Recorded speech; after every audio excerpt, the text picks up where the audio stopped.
Hello and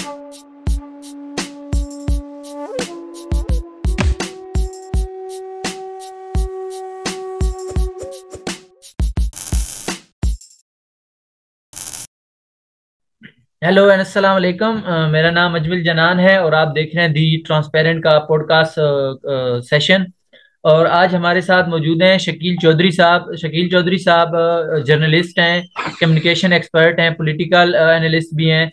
तो आज हमने इनको दावत दी है कि वो इनके साथ हम यहाँ पे डिस्कस करें कि पाकिस्तान की जो हिस्ट्री है वो किस तरह है, एक्चुअल में किस तरह है, और पाकिस्तान की जो किताबें हैं, जो खास करके स्कूल की किताबें हैं उसमें, और मीडिया जो मेन स्ट्रीम मीडिया है पाकिस्तान का, वो इसको किस तरह प्रेजेंट करते हैं। तो ये हम इसके इनके साथ डिस्कस करने वाले हैं। जी, वेलकम शकील चौधरी साहब। Thank you very much Akmal साहब। बड़ा अच्छा मौजू आपने चुना है जी। तो ये कंप्लेंट जो है ना, आपको पूरी दुनिया को पता चल चुका है इसका कि पाकिस्तान में हिस्ट्री जो है ना, वो बहुत ही इररिस्पॉन्सिबल तरीके से, बहुत ही गलत तरीके से पढ़ाई जाती है। और हमारी हिस्ट्री को मैं कहूँगा मुसफ़ा कर दिया गया है, जिसको अंग्रेजी में कहते हैं सैनिटाइज कर दिया गया है, कि उसमें जो है ना अनप्लेजेंट फैक्ट्स कोई ना हो, और सब प्लेजेंट मीठी मीठी और क्या कहते हैं गुडी गुडी चीजें हों। तो उसकी वजह से हम हिस्ट्री से कुछ सीख नहीं पाते। बल्कि अब तो हिस्ट्री की जगह भी मुतालिया पाकिस्तान ने ले ली है। हिस्ट्री अब नहीं पढ़ाते हम, मुतालिया पाकिस्तान पे ज्यादा जोर होता है। वो चाहे मेडिकल के स्टूडेंट्स हों, चाहे इंजीनियरिंग के स्टूडेंट्स हों, चाहे कंप्यूटर साइंस के हों, सबको मुतालिया पाकिस्तान पढ़ना पड़ता है। और उसकी अप्रोच जो है ना बहुत ही प्रोपेगेंडिस्टिक होती है। यानी हिंदुओं के साथ नफरत, इंडिया से नफरत, ये उसका जोर होता है इन्हीं चीजों पे। मसलन 1947 के जो वाकयात हैं, उनको किस तरह से प्रेजेंट किया जाता है कि हिंदुओं और सिखों ने मुसलमानों को मारा, उनको उनके घरों से निकाला। और कभी यह नहीं बताया जाता कि वेस्ट पंजाब में क्या हुआ। वेस्ट पंजाब में क्या हिंदुओं और सिखों को नहीं मारा गया? क्या या- फसादात जो थे ये 1900 मार्च 1947 में रावलपिंडी के जिले से शुरू नहीं हुए? फ्रीडम एट मिडनाइट जो पार्टीशन पे लिखी गई सबसे मकबूल किताब है, उसको देख लीजिए। या इवन प्रोफेसर इश्तियाक अहमद की जो पंजाब के फसादात पे जो किताब है वो देख लीजिए, तो आपको पता चलेगा कि ये फसादात पंजाब से शुरू हुए, वेस्ट पंजाब से, रावलपिंडी से। अच्छा। इसमें से एक बहुत ही भयानक वाकया जो है वो कहूटा में हुआ था। कि कहूटा के आसपास के जो गांव थे, वहां के लोगों ने आके कहूटा पे धावा बोला, और जितने हिंदू सिख थे उनको एक हवेली में बंद करके जला दिया गया, जिंदा जला दिया गया। लेकिन हमें कोई ये नहीं बताता, हमारी किसी टेक्स्ट बुक में ये नहीं मिलता, हमारी हिस्ट्री बुक में ये नहीं मिलता। तो ये जो फसादात की बात आप कर रहे हैं, ये पहले इंडिया से शुरू नहीं हुए? इंडिया से शुरू नहीं हुए। अगर आप थोड़ा सा पीछे जाएं तो ये कलकत्ता में 46 में 16 अगस्त 1946 को मुस्लिम लीग ने डायरेक्ट एक्शन डे मनाया था। वहां से बेसिकली बड़े फसादात शुरू हुए, कलकत्ता से शुरू हुए। और वहां पे आपको पता है कि मुस्लिम लीग की गवर्नमेंट थी। फैज शहीद सोहरवर्दी जो थे, वो वहां के प्राइम मिनिस्टर थे, चीफ मिनिस्टर थे, उस वक्त प्राइम मिनिस्टर कहते थे उनको। तो वहां से शुरू हुए। और बहुत सारी ऐसी एविडेंस मौजूद है कि इसमें आगाज जो था वो मुस्लिम लीग की तरफ से हुआ, मुसलमानों की तरफ से हुआ। अमीरुल हक चौधरी हमारे एक वजीर खारजा थे 1950 में। उन्होंने जो अपनी याददाश्तें लिखी हैं उसमें भी उन्होंने कहा कि उसका आगाज तो मुसलमानों की तरफ से हुआ था, लेकिन हिंदू भी तैयार थे। तो ये वहां से शुरू हुआ। वहां से फिर नवाखली फसादात हुए। नवाखली आपको पता है कि अब बांग्लादेश का हिस्सा है। वहां पे बहुत से हिंदुओं को मारा गया। फिर उसका इंतकाम बिहार के मुसलमानों से लिया गया। तो ये एक चेन रिएक्शन था जो बंगाल से, वहां से शुरू हुआ, कलकत्ता से, और फिर बिहार तक पहुंचा। यहाँ के जो पंजाब के जो फसादात थे वो मार्च 47 में रावलपिंडी से शुरू हुए। जी। अच्छा, ये तो आपने फसादात की बात की। अगर हम इससे आगे बढ़ते जाएं तो पाकिस्तान मार्ज़ वजूद में आता है। उसके बाद पाकिस्तान की एक असम्बली बनती है जो कि आईनी असम्बली होती है, कि जो वो आइन बनाएगी। तो उसके जी। बाद जी। वो उसको मतलब लियाकत अली खान 3 साल के बाद उनको कत्ल किया कर दिया जाता है और वजीर आजम आ जाते हैं। तो वो जो असम्बली बनाई गई थी उसको क्यों तोड़ दिया गया? अच्छा, उसमें भी आप देखिए ना कि वो असेंबली जो है, हमारे यहाँ बहुत इस पे ब्रेस्ट बीटिंग की जाती है, मातम किया जाता है कि जी वो 1954 में असेंबली तोड़ दी गई, नहीं तो पता नहीं पाकिस्तान में दूध और शहद की नहरें बह रही होनी थी। और पता नहीं पाकिस्तान ने तरक्की की और जो सुरैया पे पहुंच जाना था। तो भाई ऐसी कोई बात नहीं है।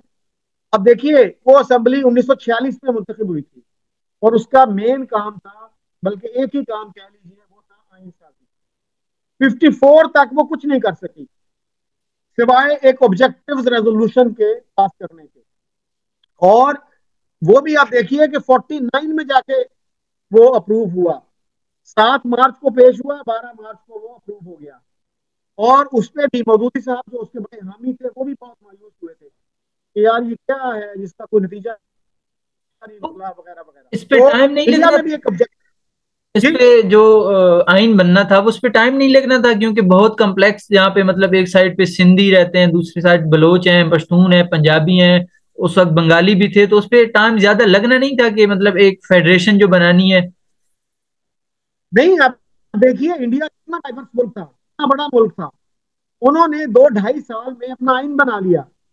1950 में वो इम्प्लीमेंट भी हो गया, प्रोमलगेट हो गया 26 जनवरी को।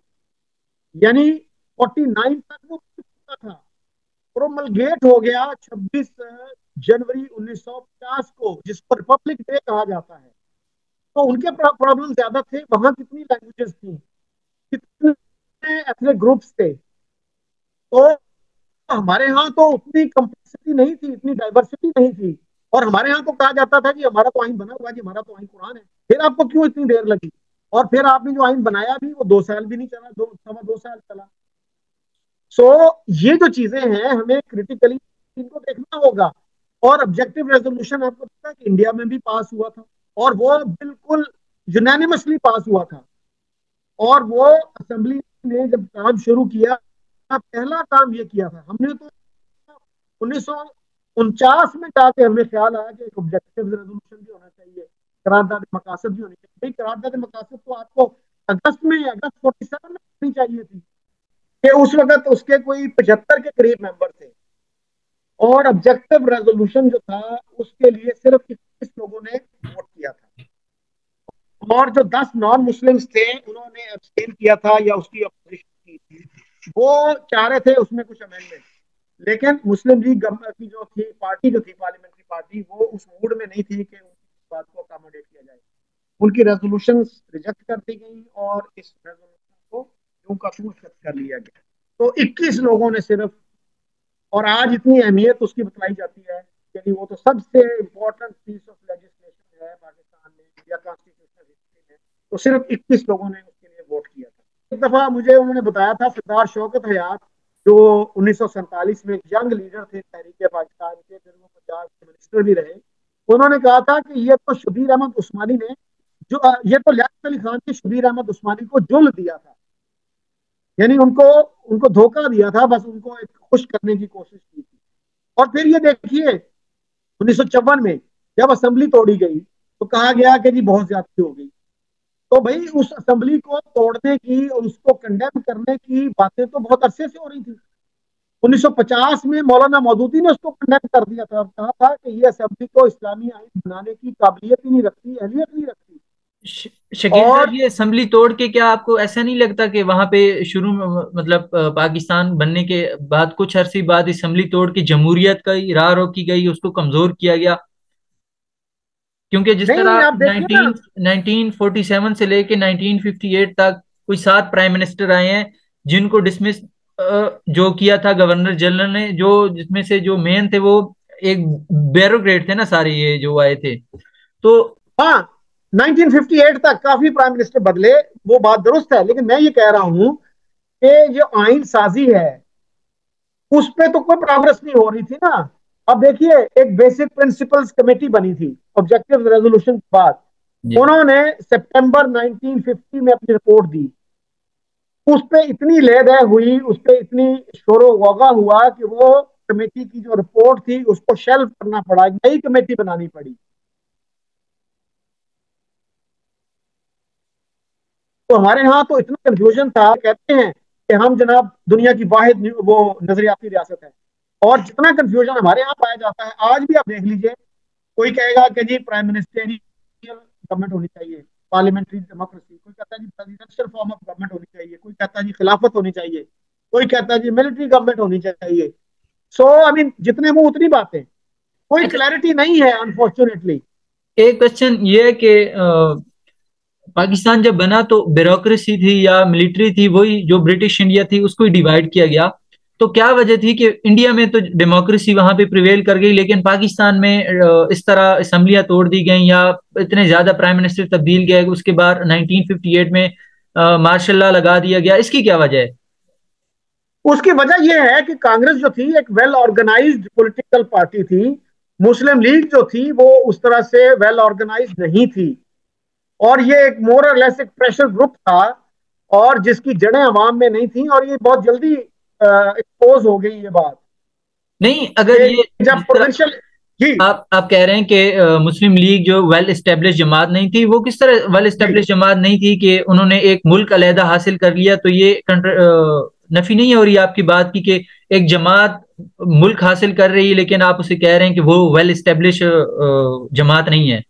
हाँ, मैं ये कह रहा हूँ कि वेल ऑर्गेनाइज नहीं थी, उसका कोई स्ट्रक्चर जो था इस तरह का नहीं था कि जो उसको सपोर्ट करता।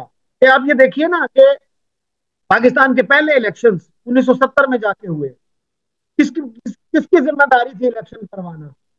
मुस्लिम लीग को अगर ये कॉन्फिडेंस होता कि हम इलेक्शन जीत सकते हैं, हमारी ऑर्गेनाइजेशन स्ट्रांग है, तो वो 1950 में 51 में करवा देते इलेक्शन। इंडिया में भी तो 51 में इलेक्शन हो गए थे। तो हमारे यहाँ किस चीज का इंतजार करते रहे कि जी 54 में भी असेंबली अगर तोड़ी गई, और इतने क्रिटिसिज्म के बाद तोड़ी गई कि ये नाअहल असेंबली है, अब तक आइन नहीं बना सकी।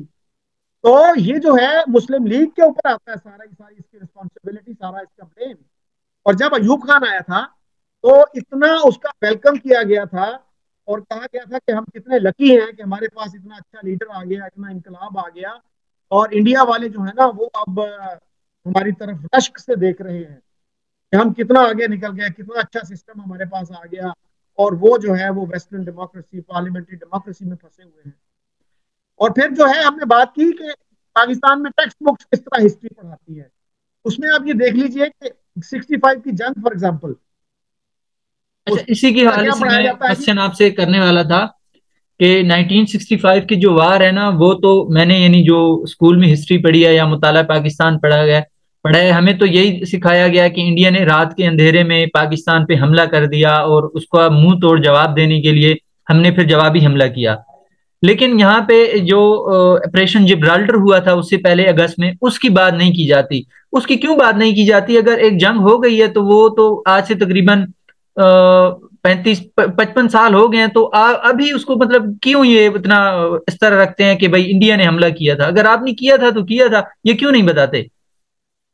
बस वो जो है ना, एक बच्चों को ये बताना होता है कि हम बहुत मासूम लोग हैं, और इंडिया वाले जो हैं वो बहुत अग्रेसर हैं, बहुत ही जालिम लोग हैं। तो उसके तहत जो है ना ये चीज बच्चों को पढ़ाई जाती है। यानी उसमें आप देखें कंट्राडिक्शन कितनी है। एक तरफ हम कहते हैं कि बुजदिल दुश्मन ने रात के अंधेरे में हमला कर दिया, भाई बुजदिल दुश्मन तो हमला नहीं करता। तो हमारी कंट्राडिक्शन हमें खुद नजर नहीं आती हैं अनफॉर्चुनेटली। अब आप ये देखिए अयूब खान ने अपनी किताब लिखी फ्रेंड्स नॉट मास्टर्स, जो उनकी ऑटोबायोग्राफी जी है। जी। उसमें आप हैरान होंगे कि एक लफ्ज भी नहीं है 65 की जंग के बारे में। यानी आपकी प्रेसिडेंसी का सबसे बड़ा वाकया वो जंग थी, जी। और उस पर आप एक लफ्ज भी नहीं कह रहे। इसका क्या मतलब है? इसका मतलब ये है कि आप सच बताना नहीं चाह रहे। असगर खान, एयर मार्शल असगर खान, जो इतने रिस्पेक्टेड मिलिट्री ऑफिसर थे, आपको पता है कि मिलिट्री अभी जो है एयरफोर्स की जो अकेडमी है रिसालपुर में, वो उनके नाम पे, उसका नाम air marshal Asghar Khan academy रखा गया। उन्होंने ये कहा है कि जितनी भी जंगें हुई इंडिया पाकिस्तान की, उसका आगाज पाकिस्तान की तरफ से हुआ। फिर एयर मार्शल नूर खान, जो 65 की जंग के वक्त जो थे वो एयर चीफ थे, उन्होंने कहा है कि ये बहुत बड़ा झूठ है ये कहना कि 1965 की जंग इंडिया ने शुरू की।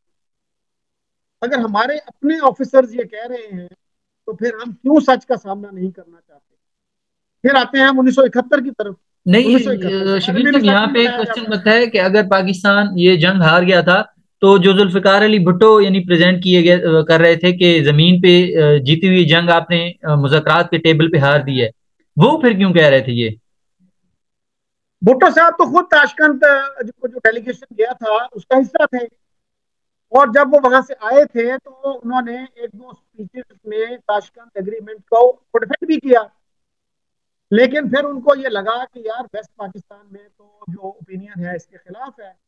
लाहौर में तलबा ने जुलूस निकाला था, हम्म। और वो जो है, वो गवर्नमेंट जो थी, unfortunately it became a victim of its own propaganda. आप जब इतना ज्यादा प्रोपेगेंडा करते हैं कि हम जीत रहे हैं, दुश्मन दुम दबा के भाग गया है, और जब हकीकत खुलती है, जब सामने आता है, तो फिर लोगों के ख्वाब जो है वो चकनाचूर हो जाते हैं। तो स्टूडेंट्स ने जुलूस निकाला कि जी ये अयूब खान ने तो गद्दारी की है, हमने तो मैदान में जो जंग जीती थी इससे मेज पे हाथ ही है। भुट्टो साहब ने भी उसका फायदा उठाया। भुट्टो साहब कहा करते थे कि काश का अंतराज है मेरे पास, मैं वो खोलूंगा, वो कभी नहीं खोला उन्होंने। अच्छा, इसलिए कि आपको कोई ये राज लग था रहा है ही कि नहीं। वो सिर्फ पॉलिटिकल नंबर स्कोरिंग कर रहे थे, उसके अलावा कुछ नहीं था? बिल्कुल बिल्कुल, सियासत के लिए यूज कर रहे थे, और कुछ भी नहीं था उसमें, वरना तो बता देते। जब वो जेल में थे उसी वक्त बता देते। अच्छा। तो अभी ये तो हमारे यहाँ इसी तरह लोगों को बेवकूफ बनाया जाता है। अच्छा, उसके बाद अगर हम 1971 पे जाएं, उसमें भी हमें यही सिखाया जाता है कि बंगाली गद्दार थे, और वहाँ पे जो टीचर थे ना वो हिंदू थे, तो वो पाकिस्तान मुखालिफ प्रोपेगेंडा कर रहे थे। वो जो बंगाली स्टूडेंट थे उनका जहन बिगाड़ रहे थे, खराब कर रहे थे।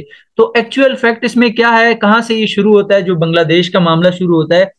क्या ये जस्ट 71 है, या उससे पहले ये शुरू होता है कि 13 साल मतलब डिक्टेटरशिप रही, वन यूनिट बना? इसमें कितने हकायक हैं, और ये किस तरह ये वाक्य पेश आया? हाँ, ये भी बड़ा वही एक ट्रेजिक सिचुएशन है कि हमें उस पर भी सच नहीं बताया जाता।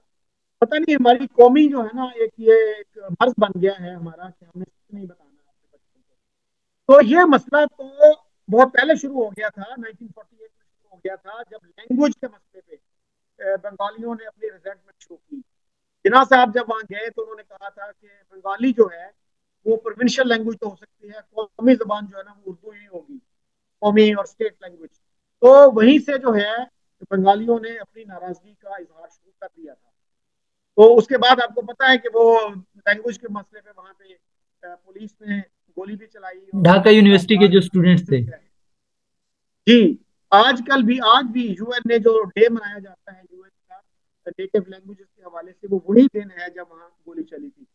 तो ये जो मसाइल हैं ये काफी पुराने हैं, और हमने वही बात है कि हमने कभी भी सच नहीं बताया अपने बच्चों को। और ये देखिए, बड़े बड़े हमारे जो है ना हिस्टोरियन स्कॉलर्स, वो किताबें लिखते हैं उसको जस्टिफाई करने के लिए कि जी हमारा कोई कसूर नहीं था, हमारे खिलाफ साजिश हुई। एक तो साजिश का जो लफ्ज है ना हमारे यहाँ बहुत यूज होता है। जी जी।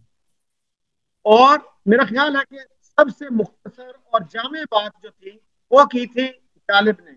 हबीब जालिब ने कहा था, मोहब्बत गोलियों से हो रहे हो, वतन का चेहरा खून से धो रहे हो, गुमा तुमको कि रास्ता कट रहा है, यकीन मुझको कि मंजिल खो रहे हो। असल हकीकत ये थी। और जो बंगाली टीचर्स की बात है कि हिंदू टीचर्स ने मिसगाइड कर दिया, ये बिल्कुल बकवास बात है। महमूद अली साहब जो, जिनका खुद ताल्लुक उसी इलाके से था, जो बाद में पाकिस्तान में मिनिस्टर फॉर लाइफ बन गए, ताहयात वजीर थे, उनका मैंने इंटरव्यू किया। उन्होंने भी इस प्रोपेगेंडे को बिल्कुल गलत करार दिया था कि ये बंगाली जो हिंदू टीचर्स वाली बात है। अब देखिए 1947 में, 1946 में, 1945 में तो कोई गवर्नमेंट भी नहीं थी, पाकिस्तान की गवर्नमेंट नहीं थी। उस वक्त तो बंगाली गुमराह नहीं हुए। हम्म। वो गुमराह हो गए जब स्टेट ऑफ पाकिस्तान बन चुकी है, और स्टेट ऑफ पाकिस्तान के पास दुनिया की हर पावर जो है उसके पास है, मुकम्मल इख्तियार है। और उसको ये पता नहीं चल रहा था कि जी हमारे तो 90% टीचर जो है वो हिंदू हैं, और वो ये पढ़ा रहे हैं। तो अगर ये बाद में कहानियां घड़ी गई हैं कि स्टेट इतनी पावरलेस थी कि वो हिंदू टीचर जो हैं वो लोगों का, बच्चों का जेहन खराब करते रहे और कुछ ना कर सके। What is this nonsense. अगर इस हवाले से हम मजीद यानी बात करें, तो बांग्लादेश की चलो जो भी हो रहा था उसमें, वो तो एक हमारा इंटरनल मामला नहीं था कि इंडिया आ गया वहां पे, मतलब 3 दिसंबर को हमारे साथ उन्होंने जंग छेड़ दी। क्या ये बनता था, इंडिया ये कर सकता था? ये तो गलत नहीं है कि आप किसी की बॉर्डर में आके उनके खिलाफ जंग लड़ दें जब वो अपनी इंटरनल मामले सुलझा रहे हों? उसमें अब ये देखिए ना कि कितने लोग, ये बात नहीं बताई जाती ना पाकिस्तान में लोगों को कि कितने बंगाली जो थे वो इंडिया जाके पनाह गुज़ीर हो चुके थे। 10 मिलियन पनाह गुज़ीर जो थे वो इंडिया पहुंच चुके थे। 10 मिलियन का मतलब है 1 करोड़ लोग। तो 1 करोड़ लोगों को इंडिया में किसी से आप बात करेंगे, वो कहते हैं उस वक्त हमारी इकोनॉमी भी इतनी स्ट्रांग नहीं थी, और हम कितना अरसा जो है 1 करोड़ लोगों का खर्च बर्दाश्त करते। तो जब आप गलती पे गलती करेंगे, आपने इलेक्शन करवाए, दिसंबर में इलेक्शन हुए 1970 में, मार्च में आपने असेंबली की तारीख रखी, फिर उसको भी आपने इंडेफिनेटली पोस्टपोन कर दिया। तो क्या गेमें कर रहे थे आप? और उस पर आप देखिए, पाकिस्तान के आपको पता है मशहूर जर्नलिस्ट हैं हामिद मीर, उन्होंने अपने कॉलम में मेजर जनरल खादिम हुसैन राजा की एक किताब के हवाले से लिखा है कि 10 मार्च 1971 को जनरल न्याजी ने हमें कहा कि मैं इस हरामजादी कौम की नस्ल बदल दूंगा। मुझे मुझे क्या समझते हैं? न्याजी के ये लफ्ज सुनकर पाकिस्तानी फौज का एक बंगाली अफसर major Mushtaq eastern command headquarters के बाथरूम में गया और उसने अपने सर में गोली मारकर खुदकुशी कर ली। ये वो बातें हैं जो पाकिस्तानी अवाम को नहीं सर, बताई। आपने यहाँ पे जनरल न्याजी की बात की है, तो जब 71 की बात होती है तो यहाँ पे एक रवाज पाया जाता है कि किसी एक बंदे पे ये सारा वो जो 1971 में हुआ था डाल दिया जाता है, या भुट्टो साहब पे डाल दिया जाता है, या जनरल याहिया खान या जनरल न्याजी। तो ये किस तरह है कि एक बंदे पे, जिस तरह वो जुल्फिकार अली भुट्टो के बारे में मशहूर है कि उन्होंने कहा था कि इधर तुम इधर हम, वो था एक हेडलाइन थी जो नजीर नाजी साहब ने शायद लिखी थी। नहीं, वो नजीर नाजी नहीं, अतर अब्बास साहब का नाम लिया अख्तर जाता आवाज, है। सॉरी, अख्तर आवाज साहब। जी, कि उन्होंने वो हेडलाइन बनाई थी, और बाद में उन्होंने शायद कोई एक्सप्लेनेशन भी दी, लेकिन मेरा ये ख्याल है कि इसेंशियली वो हेडलाइन गलत नहीं थी। भुट्टो साहब का जो पैगाम था वो कुछ इसी तरह का था, और जब वहां पे मिलिट्री एक्शन शुरू हुआ था तो भुट्टो साहब फौरन कराची पहुंचे और उन्होंने कहा था खुदा का शुक्र है कि पाकिस्तान बच गया। तो क्या भुट्टो साहब जैसे वेल रेड आदमी को, वेल एजुकेटेड आदमी को ये नहीं पता था कि ये it is and is the beginning of the end?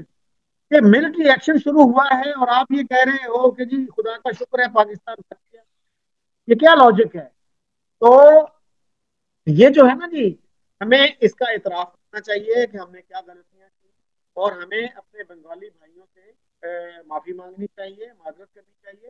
और मैं आपको बताऊं कि डॉक्टर ए क्यू खान, जिनको मोहसिन पाकिस्तान कहा जाता है, जिनको कहा जाता है कि जी he was the greatest Pakistani patriot और इन द होल वर्ल्ड, उन्होंने ये कहा है कि हमने अपने बंगाली भाइयों का कत्लेआम किया।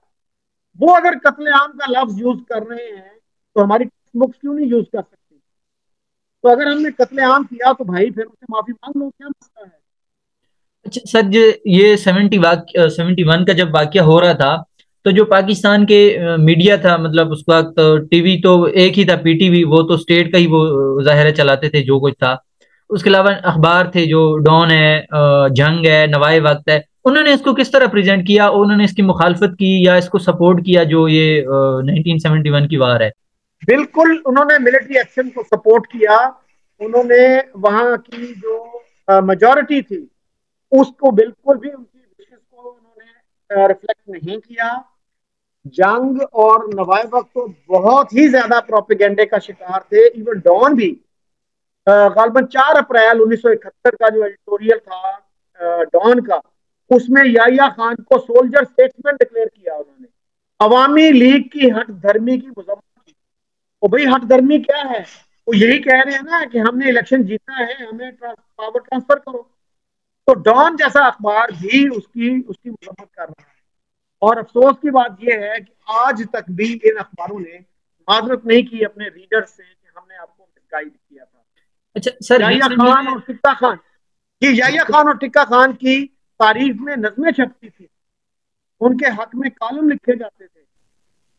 और अब्दुल कादिर हसन जैसे जो साहब हैं, वो उस वक्त सफाई वक्त में होते थे, तो उन्होंने ये लिखा था कि ये देखें हमने इतने बड़े मुल्क इंडिया को खेल डाली हुई है, और इतने अरब मुल्क हैं, उनसे छोटा सा इसराइल माना जाता है। इस तरह के कॉलम और इस तरह के मजामीन हमारे अखबारों में छपते थे।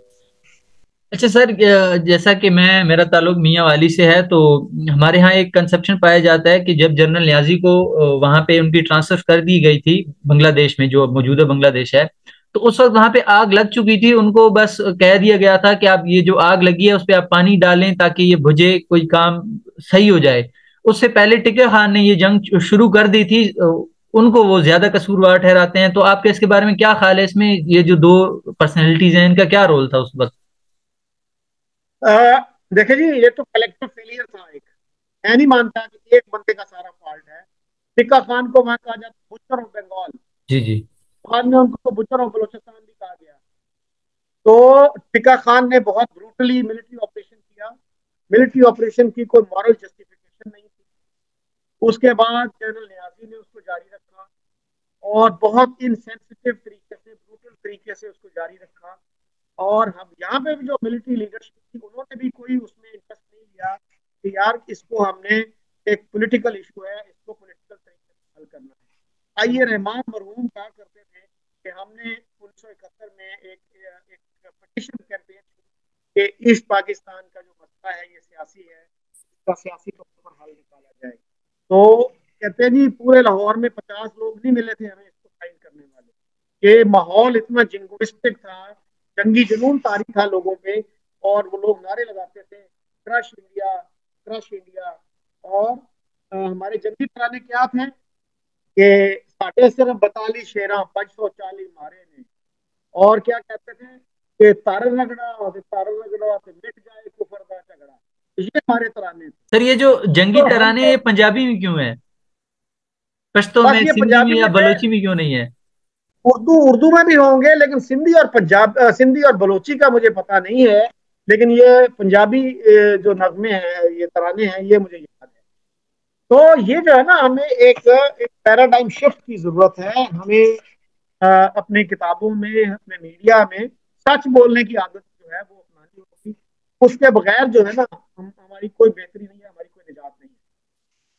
सर, उसके बाद जो अगर हम ये देखा जाए तो जुल्फिकार अली भुट्टो को जिस तरह मतलब कत्ल कर दिया, जुडिशरी जो जुडिशियल कत्ल जो जिसे कहा जाता है, उनको फांसी पे लटका दिया जाता है। जिस तरह ये जो क्वेश्चन है, मतलब कि उनको क्यों मार दिया जाता है, क्या वजह थी, क्यों उसने जनरल जिया उससे डर रहे थे उनसे?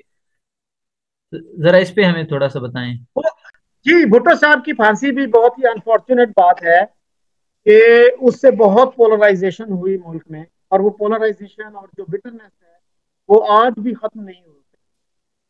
तो उनको अगर, या ये अपना जनरल जिया जो है, वो मुल्क से बाहर भिजवा देते, एग्जाइल कर देते, तो शायद इतनी बेटरनेस ना होती। और उसमें आपको पता है ना कि हमारे जस्टिस थे, उन्होंने ये माना भी था कि हमारे ऊपर प्रेशर था। और उस वक्त मिलिट्री गवर्नमेंट थी। और फिर देखिए कि भुट्टो साहब का जो ट्रायल था, वो सेशन जज के लेवल पे नहीं शुरू हुआ। कत्ल के जो मुकदमे हैं वो एडिशनल सेशन जज या सेशन जज होता है, उसके बाद अपील जो है वो हाई कोर्ट में जाती है। तो यहाँ पे तो प्रोसेस ही हाई कोर्ट से शुरू हुआ। और हाई कोर्ट में भी एक ऐसे जज थे जिसका बायस जो था भुट्टो साहब के बारे में, वो बड़ा क्लियर था।